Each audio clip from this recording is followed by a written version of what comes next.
Right. తొలి నుంచి కూడా పార్టీ కోసం కష్టపడి పనిచేస్తూ ఉన్నారు జనసేన నేతలు. సో అధినేత తమకి అవకాశం ఇస్తారు, తమని ప్రూవ్ చేసుకోవడానికి ఇంకో అవకాశం దొరుకుతుందని గడిచిన 5 ఏళ్లుగా ఎదురు చూస్తూ ఉన్న పరిస్థితి. పార్టీ స్థాపించి 10 ఏళ్ళు అవుతున్నా తమకి ఇంతవరకు అధికారం కోసం ఆశపడుతూ ఉన్నా సరే అలాంటి అవకాశం దొరకలేదు. ఇప్పుడు అంతా ఎదురు చూస్తున్నా సరే చివరి నిమిషంలో హ్యాండ్ ఇవ్వడంతో కోనసీమ మొత్తం కూడా ఖాళీ అవుతున్న దృశ్యాలు ప్రజెంట్ కనిపిస్తూ ఉన్నాయి. హరీష్ ఏం చెప్తారు? జనసేన నేతలు ఏమంటున్నారు?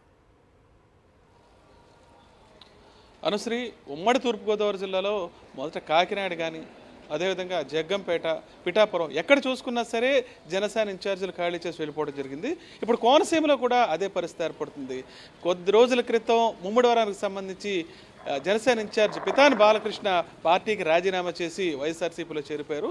5 సంవత్సరాలు పార్టీ టికెట్ కోసం ఎదురు చూసి పార్టీ కోసం పనిచేసి ఖచ్చితంగా టికెట్ ఇస్తారన్న పవన్ కళ్యాణ్ చివరికి హ్యాండ్ ఇవ్వడంతో ఆ పార్టీకి రాజీనామా చేసి తీవ్ర ఆరోపణలు చేసి పార్టీకి రాజీనామా చేసి బయటకు రావడం జరిగింది. ఇది జరిగిన కొద్ది రోజులకి అమలాపురానికి సంబంధించి కూడా రాజబాబు, శెట్టిబత్తుల రాజబాబు ఎవరైతే ఇన్ఛార్జ్ ఉన్నారో ఆయన కూడా 5 సంవత్సరాల పార్టీ టికెట్ కోసం ఎదురు చూశారు. పార్టీ కోసం ఆహర్నిశలు పని చేసినా సరే పవన్ కళ్యాణ్ తమతో పని చేయించుకున్నాడు తప్ప చివరికి టికెట్ దగ్గరికి వచ్చేటప్పటికి ఆ టికెట్ కూడా తెలుగుదేశం పార్టీకే ఇచ్చేటట్టు చూశారని చెప్పి తీవ్ర స్థాయిలో ఆరోపణలు చేస్తూ పార్టీ నుంచి బయటకు రావడం జరిగింది.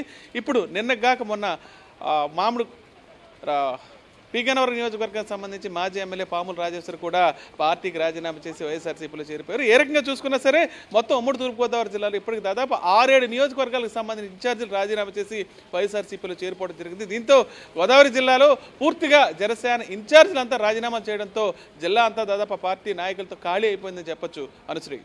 Right, thank you Harish.